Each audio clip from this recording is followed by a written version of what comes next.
Good evening, everyone. Welcome, Solna and Bruno. Thank you. I hope you guys Hi. are warm and safe. How are you guys doing, Bruno? I'm good, busy as always, but doing really well. That's a good thing. Yes, and Solna? Also good, thank you. Just cold, and Bruno just made me like sad about it because I said, "Oh my goodness, it's cold," and then he said, "It's gonna get way worse." That's That is. I thought we were friends, Bruno. I'm just preparing you. I'm preparing you for Oh, what's gonna happen. I'm being real. oh, thank you, thank you. I appreciate it. Yeah, I saw a post somewhere on social media or something where they said it's going to be the weather forecast for this weekend is it's going to be like shockingly cold, and somebody said, well, at least it makes for an eventful winter, to which I thought, Uh, for some reason I don't feel like the weather is the most eventful thing in our lives right now. I mean, I know we've been blocking out this whole COVID-19 thing, but I think that's slightly more eventful than a cold weekend, right? Absolutely. And it was so cold actually already like a couple of weeks ago because I remember going for a jog early in the morning and my hands feeling like they were freezing off. So I can now, yeah, I don't know what the hell to expect now because getting up in the morning, I'm probably going to be packed with clothes, trying to actually move to get the jog going. It's going to be interesting. That for me is eventful as well. It is eventful. It really is. It really is. But I must say, the last winter that I can remember that was like a really proper cold winter was in 2012. And since then, we haven't had like a proper winter. We had like 3 or 5 cold days in July for the past year. But suddenly it's very cold. Sorry, Marilee. We're now No, going into a whole weather discussion. no, there's no problem. Welcome, and yeah, thank you for joining us again. We received a question from Lisa van der Merwe. I'm quickly going to read it and then we can break it down because it's quite a long question. All right. If I buy a house and the signed OTP has a special conditions list, and I indicated the following, then she lists the no roof leaks, no plumbing issues, etc. This special conditions list is signed by seller and purchaser. Is the agent supposed to follow up before handover and check that this list is completed and correct? And then the CPA informed me that the attorneys must follow up with agent and the agent must check up on these things before handover. Please let me know because the agent said he will check on these things on handover. But if house has any of these things that are faulty, then I have to take matters legally and the sellers are immigrating. So I won't be able to trace them overseas. Please can you let me know what my rights as purchaser are and what I can expect from the agent and attorneys. So the first question is, who is responsible to check this before handover and make sure that the list is completed and correct? Silna, do you maybe want to get started on that? Yeah, sure. The part where you said break it down, this is going to be a proper breakdown. Okay, so I would start, Bruno, and now I'm going to rely on you to catch the parts that's falling as I'm Sure. breaking it. Okay, so I think the part where I would like to start is actually on the CPA, the Consumer Protection Act. Why is this relevant? How did this come into to play? So something very important, the CPA, and I know when I say this now, there's going to be a lot of people that's going to want to throw me with tomatoes, which is then fair because this is why I prefer a webinar because you can't really reach me with the tomatoes. But the CPA did actively change the way um, a sale would work. So your typical foot stewards clause suddenly took a bit of a knock under the CPA. A lot of people still believe that foot stewards is still applied in the way it used to be applied. And I find it quite interesting that the CPA has been around since 2011, from the 1st of April 2011. And only now is this becoming an issue. So I do feel that there was probably a bunch of sales that went through with a very, very strict food stewards clause to the detriment of the purchaser, without the CPA catching that. Even though the CPA was there, it's not like legislation suddenly pops out of a contract and say, hello, I'm the CPA. Like, it would be pretty cool though, but or not. But that's not really how legislation works. So why it's different, and why I'm talking about food stewards, is this particular OTP, clearly there are very specific things that the purchaser really needs, and this is why it is in the offer to purchase. But the purchaser must appreciate as well, if you have something that's a very big deal for you in a contract, it's your obligation to ensure that the other party performs in terms of that. For instance, again, let me fall back to landlord-tenant, just because that's my natural position. But a landlord can't say the lease agreement says the tenant must pay the rent or do the maintenance on the inside of the property, and does nothing about it when the tenant is in breach. The obligation of a party to ensure that the things he wants in terms of a contract is actually performed in terms of, is on that party. That's his obligation. So why the CPA is relevant now is, as soon as there's an intermediary in a transaction, for instance, an estate agent in the sale of immovable property, there is an obligation on the seller to do a seller's declaration, which will have to say that everything is in good condition. And I've recently had conversations with a lot of inspector companies where and estate agents where I'm suggesting, on your seller declaration, don't simply do a list of, for instance, roof, walls, whatever, and then good condition or not. You need to have like a I don't know option. For instance, a roof, as a seller, to declare that your roof is in 100% condition is something very dangerous to do, because I don't know about you, Bruno, but I've been in property law for as pretty much long as I can remember, and I can't tell you if a roof is in good order or not. I've never even passed like the boundaries of a manhole. I don't even know how you get into the roof. So it's called the trapdoor, but yeah. Manhole is in a road. That's I rest my case, guys. That's sort of my point. You won't know. So a declaration to that effect might be a little dangerous, but if the parties are so specific on what they want, I can't see that there would be an obligation on the agent to ensure that, and neither can that obligation lie on the conveyancer, because the only parties that can confirm whether those terms have been complied with are the parties that actually attend to the property. I get that an estate agent can attend to a property, but it can't be his obligation unless the contract specifically says it's his obligation, because that would be the purchaser's obligation to ensure performance to the level that he wants it, well, she in this particular case, to the level that she wants it. A conveyancer, if I mean, neither one of us are conveyancers, but I can't picture one of our conveyancers going out to a property to inspect before we transfer. I honestly can't see that happen. Plus, it would be amazingly expensive, because now you're going to have to pay for traveling costs and the whole thing. That's sort of my take, Bruno. But now I've dropped so many things on you. Good luck. I'm going to drink my tea. Nice. Sorry, a little bit of whiskey in there. It should be. So, all right. So, from what I understand in the question, and maybe just to then explore it or break it down from that perspective. So, Silna obviously went into a lot of detail regarding the food stewards, right, and the history behind it. And now the reality is that the CPA has completely changed the dynamic, like she said.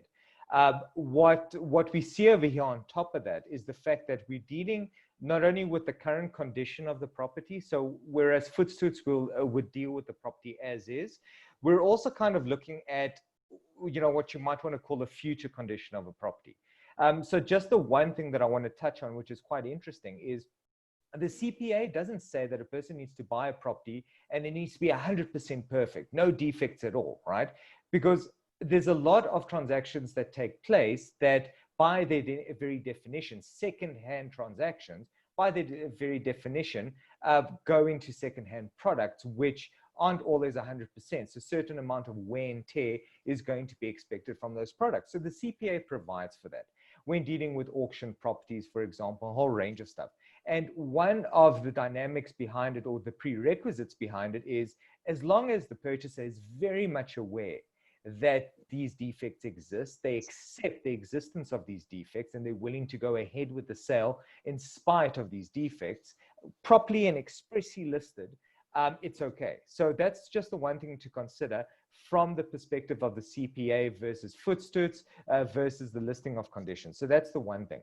So from my understanding of this question is there's a bunch of work that's going to need to be done now moving forward. So the purchaser has inspected, but there's possibly even a Footstoots clause in here. I don't know who is actually selling the property and whether the CPA even applies to this type of transaction. Because remember, if it's an owner that just lived on the property, it's not really within the course of his business. So CPA might not even apply to this. But now we're assuming that it does because they mentioned that it does. And because the CPA applies, there's a bunch of clauses in there that say that these things need to be repaired. That's cool. So who is responsible for checking this out? And here I totally agree with Silna. The problem is that the agent has a certain function, and the agent represents to a purchaser certain things about the sale. So you're buying a property and the property is in this condition. This is why we're doing the purchase price as follows. Now we start dealing with little extra things and the inspection of these repairs. I'm sorry, but the estate agent isn't really qualified sometimes to make sure that these things are properly repaired. You can go to a property and say, well, the roof looks okay. There's no roof leaks. Oh, how do you even test that in winter? I mean, the only person that I know is going to test that is a property inspector that goes up, and even they would probably get it wrong because in winter, there's barely any way of figuring that stuff out. So to make the agent responsible for checking these repairs is very difficult. And unfortunately, I feel that as a purchaser, you're really only left with a claim if something does go wrong. I probably suggest as a purchaser, negotiate a retention. So test some of these things out, make provision for the possibility that there could be long-term damage. So for the next, until the rainy season is over, and make provision that you retain X amount on trust for possible repairs. And if they're not necessary, the money gets paid back. That's probably a better solution. A conveyancer, no way. Conveyancer can, yes, ask the question and go, hi, purchaser, seller, you guys happy to go ahead? I see there's some special conditions here. Is everyone okay? But that's pretty much the extent. It's really up to the purchaser to go in and make sure that they're happy. And to do so, I'd probably get a professional on board, not simply an estate agent. Some agents would do it, sure, but I don't think, unless, like Silna said, unless the contract specifies it, you can't really force them to now go above and beyond and be property inspectors as well. Yeah. I must say, when you said that, I thought about something else, because she is concerned about the seller moving abroad. Yes. So my recommendation there would be that the parties then just agree that a certain amount, like you said, Bruno, be retained on trust and for a specific time period. Say, for instance, for a period of 2 weeks after taking occupation, because I can clearly see you and I both assume the property is also in Joburg, hence the leak issue. But I mean, for practical purposes, it could be anywhere else. And they could notice something like that. And you're only going to notice those kind of defects later. And that's why even if you do retain a certain amount, say for a period of 2 weeks after transfer, still the kind of things that we're talking about might still not surface in that time. So the only real option and solution would definitely be money is retained on trust and will only be paid out on successful a successful report from a professional inspector, or even more so, transfer will not take place and the purchaser will not sign the transfer documents until there is such a report available from a professional inspector. I think, honestly, as much as it could be a solution to hold money on trust afterwards, I don't think that's the right answer. I think transfer must be stayed until that report is finalized and submitted to both parties. Look, so it would be the rational solution.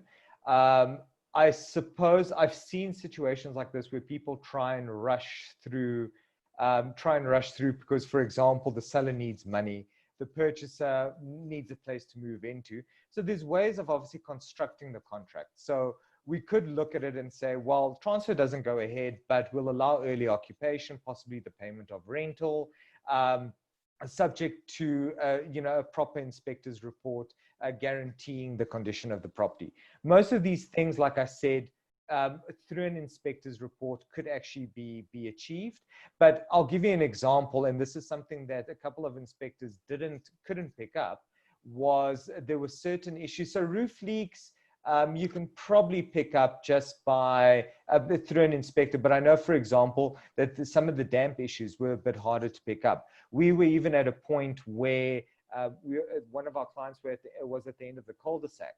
And what people didn't realize is during winter, because of the rain, used to go down the cul-de-sac and it used to flood the entire property to the point where the foundations were, if I understand correctly, were being eroded or were being completely damaged. And this was an exercise that was going to cost like a couple of $100,000.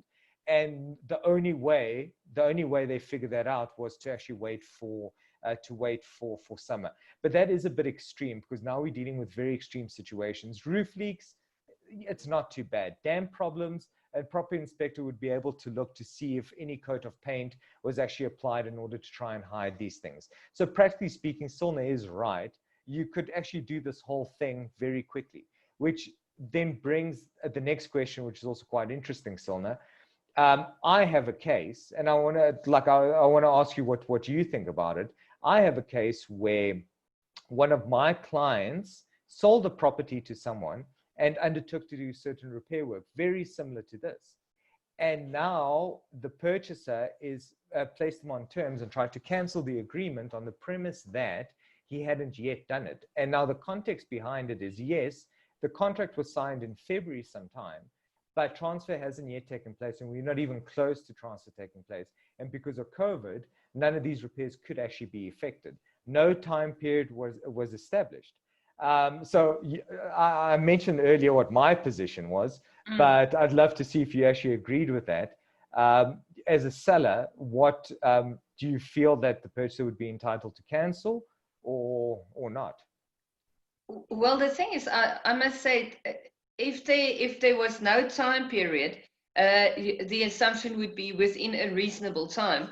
Now, COVID changed a reasonable time. I mean, a reasonable time used to be a reasonable time without a global pandemic. A reasonable time now suddenly looks very different. However, having said that, repairs all the way from the beginning of lockdown level 3, you were allowed to do that. So, I mean, we more than a month in lockdown level 3, I think we're going to have to start getting used to it. It seems like we're going to be here for a very long time.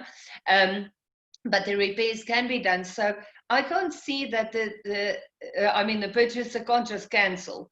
That's not an option. But unfortunately, I do believe that the purchaser would be able to place the seller on terms for that, allow him a reasonable time period to attend to those repairs, and if he doesn't, then elect either one of his remedies, be it cancellation or specific performance. However, having said that, if the seller can then within that mura period come back to the purchaser with a reasonable explanation on why it can still not be done. Say, for instance, the seller now suffered severe financial damage to the level where he honestly doesn't have the money to attend to that, and then suddenly I'm going to pull in my Ubuntu spiel again and say, then I would like to see correspondence confirming that position. It doesn't change the fact that the seller is effectively in breach of the agreement, but then I would like to see a solution between the parties. But in law, I believe the purchaser can place the seller on terms, and then if he doesn't remedy his breach by effecting the repairs, cancellation or specific performance depending on what the purchaser picks. What do you think? Am I overly harsh? No, it's perfectly fine. So and I mean, I suppose that's in the spirit of a good debate. So my position, especially being on behalf of the seller, I probably have a different view if I was on behalf of the purchaser, but that's just how we roll. So my attitude was, if I sell a property, and we all know that there's a certain period for delivery, and the anticipation, let's say it's a 3-month, 4-month period, with lockdown. Without lockdown, it would have been like maybe a 2-month period, reasonably speaking. So the anticipation is, hey, I've seen the property. I see a couple of issues here that I don't like. I do expect that if you're selling the property to me, that you get these issues sorted out. I'm happy to, yeah, and then I'll take delivery of the property. So in my mind, the failure to stipulate a time period almost makes it implied that up until delivery, so the property cannot be delivered unless these issues are rectified. I totally agree with that. But the period, as long as the period of delivery hasn't been delayed as a result of the repairs, and in this case it wasn't, it was deeds office being closed, not being able to get clearance figures, etc., etc. So it hasn't been the repairs. The repairs haven't delayed the registration. Everything else delayed the registration. So in my mind, provided that the seller can actually do it well before delivery takes place. And in my mind, delivery actually starts really being impacted or affected as soon as transfer documents are signed, like you mentioned earlier, or even go so far as to say lodged at the deeds office, or even go so far as to say the date of registration. Now, obviously, that's going to be debatable, but in my mind, as long as it's prior to one of those dates. Hi, Greg. Hello. That was fun. Am I hijacking your meeting? You can. How are you guys? Very Good. well. So sorry, I've been absent. I've been fine. I'm fine. It's chaos, as everybody knows, you know.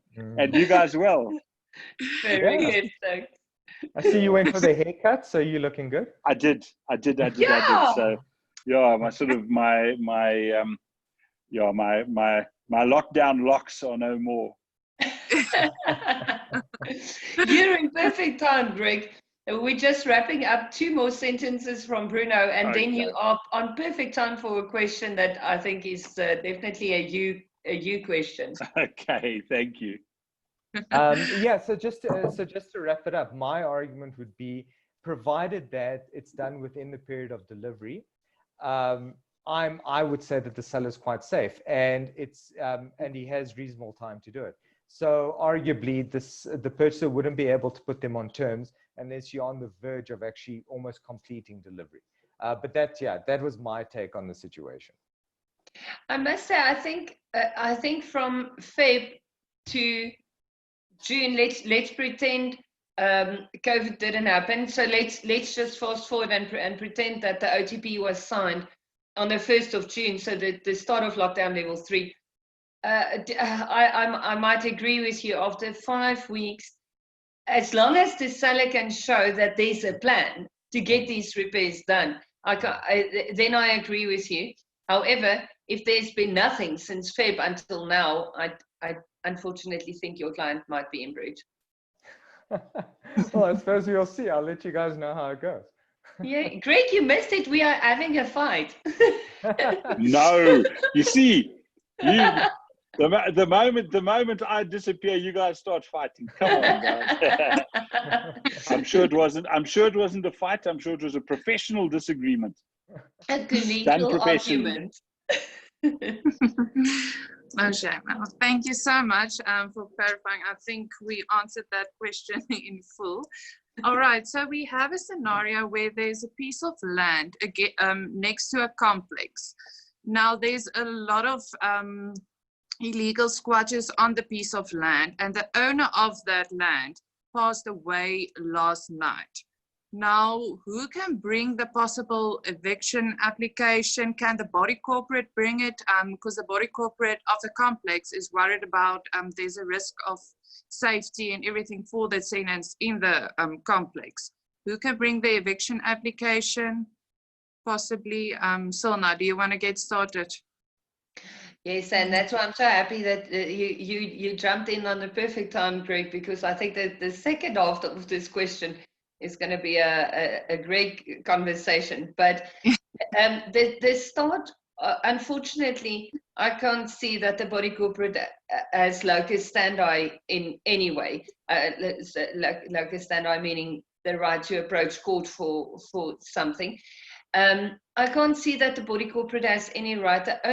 The only parties that is allowed to bring an eviction application is the owner of the property or the person in charge of the property, which is defined in terms of as the person who has or at the relevant time had the authority to allow people to occupy the premises, not the body corporate. And or then in terms of Section 6 of PAR, the municipality. And Bruno, you have an interesting take on that one. But body corporate, unfortunately not. I can see that it's causing a potential risk for the occupants of this particular complex, but the body corporate won't be able to bring that eviction application.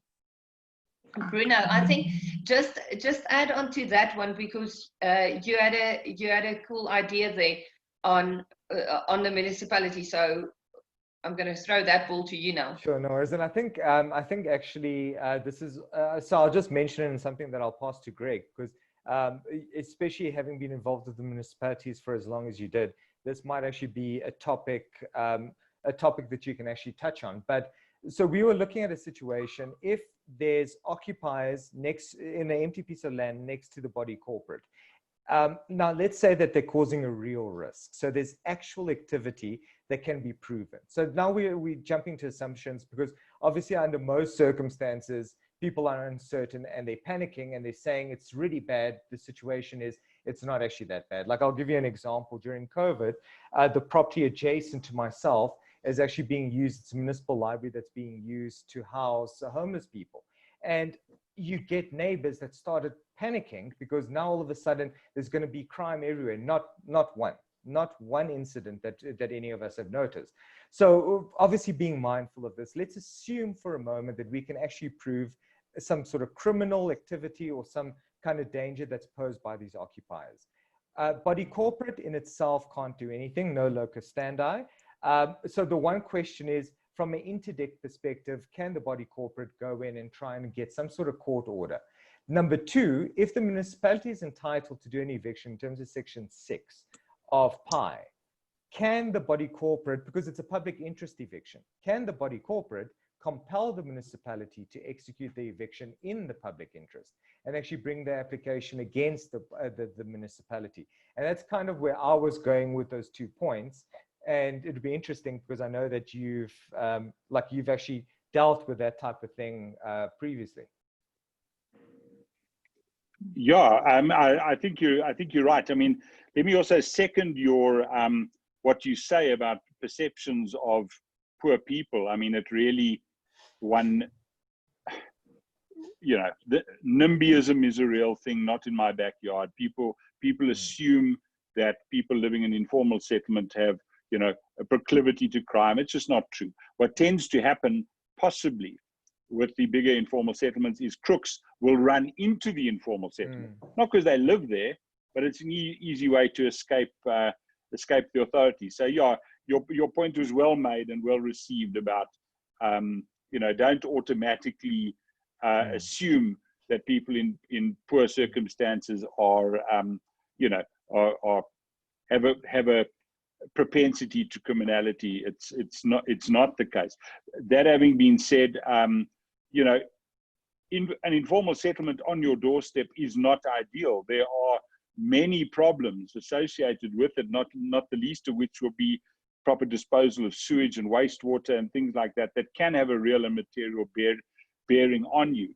I think on you're obviously correct on the body corporate not being able to evict, although it would certainly potentially have an interdict available to it or a mandamus against the council. What one would hope, though, and I mean, that the poor old owner died, is that the executor, of course, would be the person in charge for the time being, and maybe the thing to do would be to, in the immediate term, put that pressure on the executor to start eviction proceedings. I mean, the executor presumably would need to wrap this up, in due course in respect of the estate anyway. So that's the one option. The better option is probably the municipality. You don't get to evict people in informal settlements without the availability of alternative accommodation, which means the city are going to become involved at some stage anyway. Probably not going to be the quickest outcome you've ever seen. And the problem is, of course, one must assume from the question, I assume we don't know any more than that this informal settlement has probably been there for a while. And we've probably engaged with the erstwhile now deceased owner without success. But I think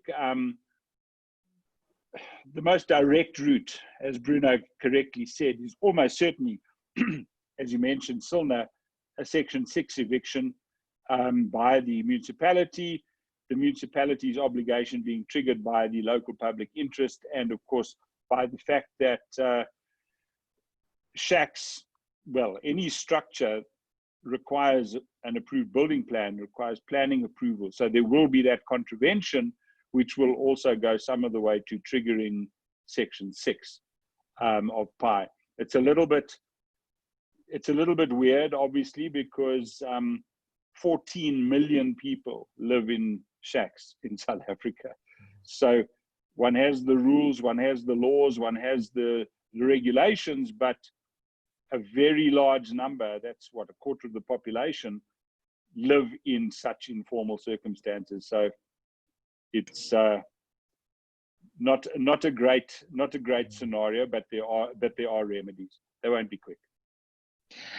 Greg, how many of these evictions have you seen? The ones 6. where where you approach the municipality and you say, "Hi guys, let's help each other out," and they just do it, or should they usually be compelled? What's your experience on that? I've only had that once, where I had to approach the municipality and asked to assist, and luckily the whole thing resolved itself, where it wasn't necessary anymore. The problem that we have here, I have a bit more facts on this particular matter. So the issue with the deceased owner now is he has been a bit of a non-event. All respect, now I realized I just said that, but he hasn't really been actively involved in his property, and now obviously even less so. I'm just, if somebody can just help me with my putting. Keep digging, Silna. Keep digging. There's no point in stopping now.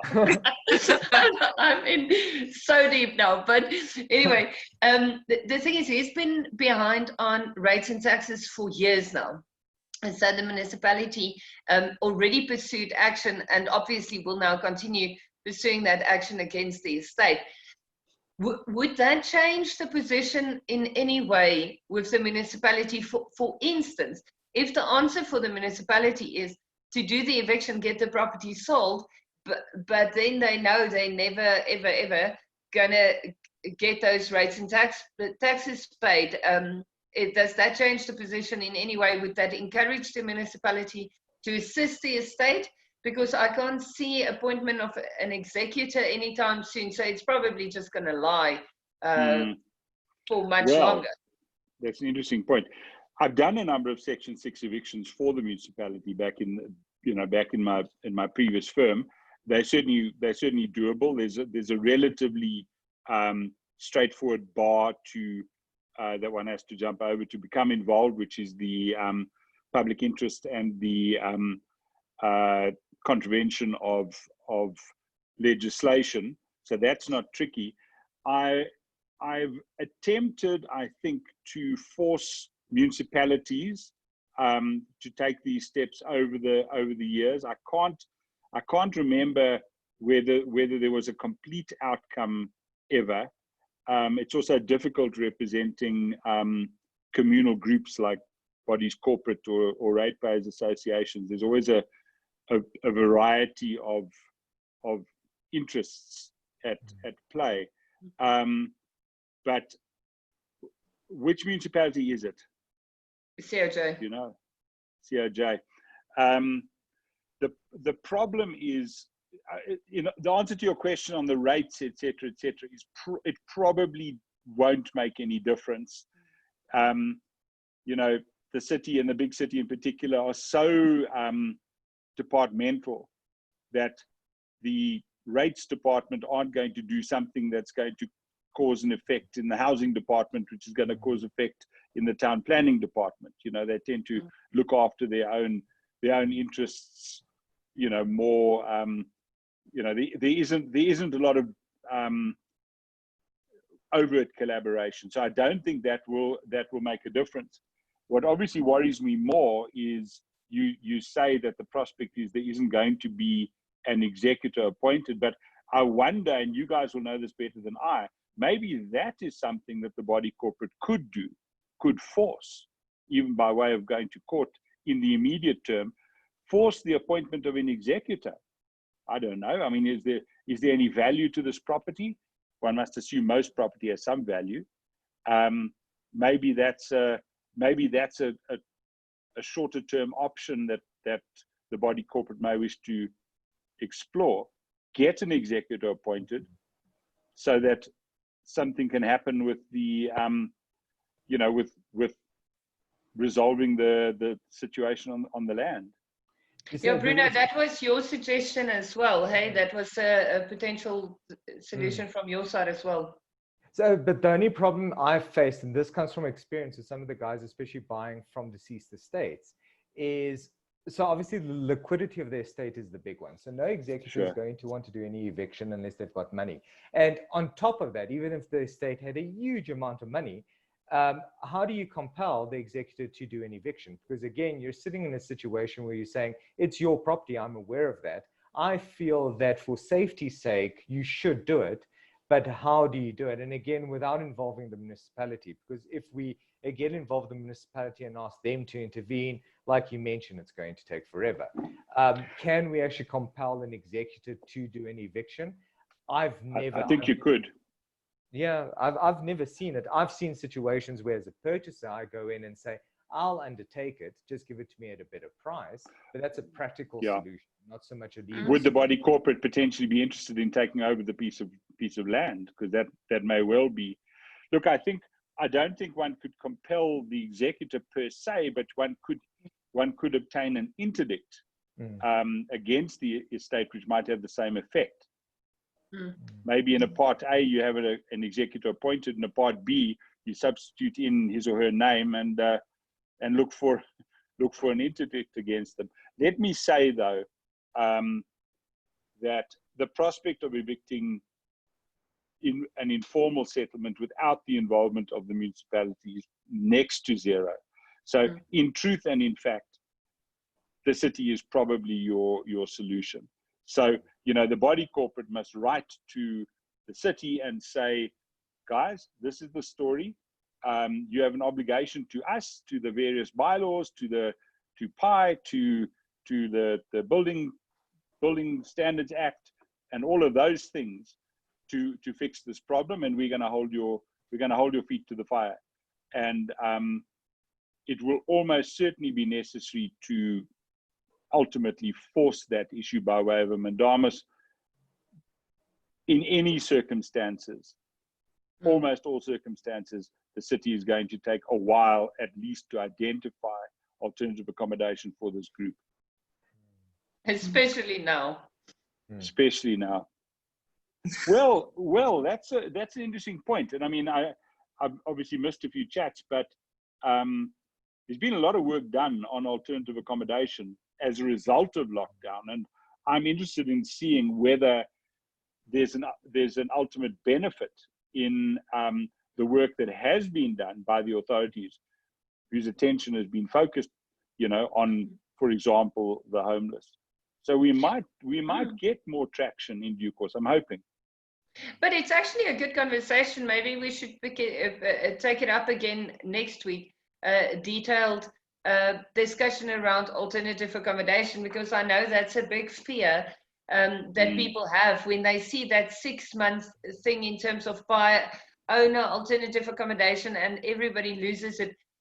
They believe that they have to book the person that you're evicting into a Lani hotel forever, and that's obviously not the case. But Marilee, I wonder if we shouldn't maybe jot that one down for a like proper discussion around alternative accommodation for next week. There's lots to be said, and there's some potentially useful, let's say, tricks, hacks, works around that one might want to talk about. That's a good word. So I'm trying to be modern like you guys. It's sort of, so it certainly warrants a discussion, because as you correctly say, it is something that people fear, and it is really potentially the only impediment to an eviction. I mean, this is a useful intro, because it's shacks adjoining a complex in a suburb. So yeah, it certainly might be worth a discussion. Perfect. We can definitely do that. I quickly just want to go back to that scenario next to the complex. So if there is a potential purchaser, what should that purchaser look out for? Let's say, for instance, the municipality is busy with the eviction proceedings, and then there comes a potential purchaser, and the transfer date is in between the eviction proceedings. Does the municipality have locus standi to continue with those proceedings, or does the purchaser have to start from the beginning with the eviction application? I don't know if we can maybe discuss that quickly. Bruno, do you maybe want to get started? I fear this may land up being a long discussion, but to try to keep it as short as possible, I've experienced issues in the past with a substitution of an applicant in eviction proceedings. It's actually something we took to a full bench at a stage, because we were trying our luck. We intentionally did it to see if we could speed up the process, and the judges weren't too impressed that all of a sudden ownership changed, and now it's effectively a new applicant. So I've struggled with that. I don't know if you guys have had different experiences. What did the SCA find, Bruno? I'm fascinated.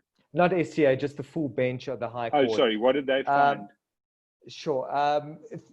If memory, so it was just the fact that when initiating the application, the locus standi needs to exist because of the terms of the legislation. So whereas with some other applications, you can always rectify the situation during the course of the application before the hearing date, because PI is so specific on who can actually apply.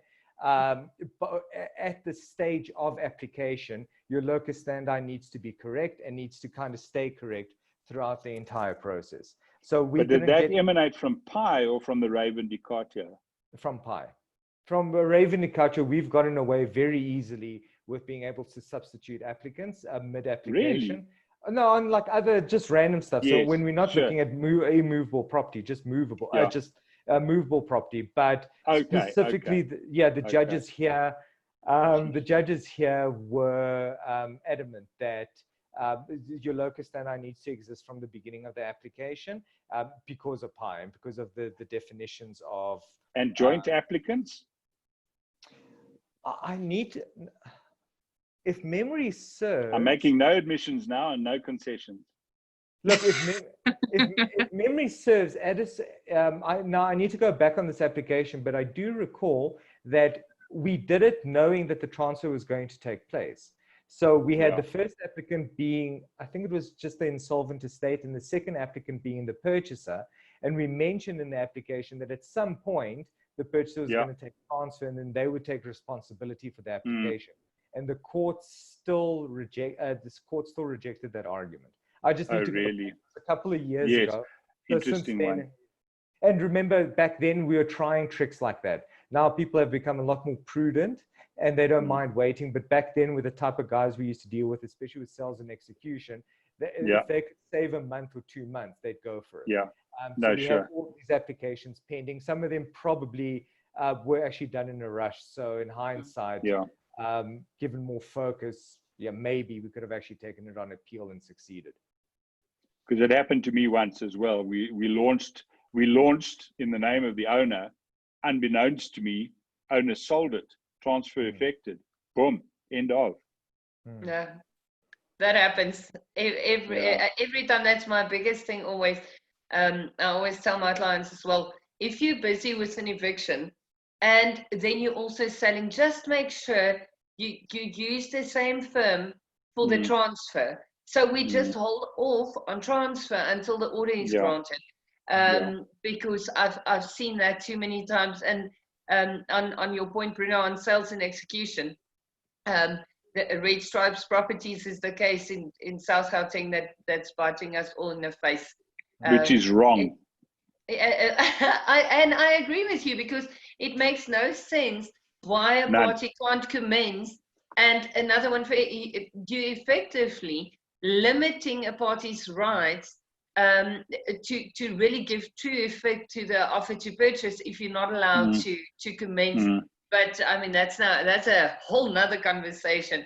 Well, talking about a whole other conversation, would you agree that, let's say I own the property, I sell it to Silna, I get in my name my eviction order, transfer it to Silna, you've got my eviction order. Can I execute on your order? You can. I think so. I believe you can. It's a cession of rights. You'd be allowed to. What I've got an interesting question here. So the problem that I found with some of these contracts is the seller never took responsibility for vacant occupation. So they started the process knowing that the purchaser was like paying for it. So take the responsibility and then proceed with the application. But what if a situation arises where the obligation still sits on the seller? So the seller goes from owner to actually person in charge or responsible for the property and having to get vacant occupation. So even though ownership has been transferred, in terms of the act, argue that the seller is still technically the person in charge to the extent where they're responsible for granting vacant occupation of the property and they're in charge of the occupation of the property. Would, in those situations, the application still persist and locus standi be retained with one person? I don't think so. I as much as I think it should, but like we just said, the truth is you base your locus standi on either ownership or being the person in charge. I can't see, if you can do that, you might as well add your purchaser as an applicant and then sort of alternate in your pleadings, and that I can't see that that's going to work. Greg, am I overly conservative now? No, not at all. I fear you. I fear you're right. I mean, I've always, if one looks at Red Stripe,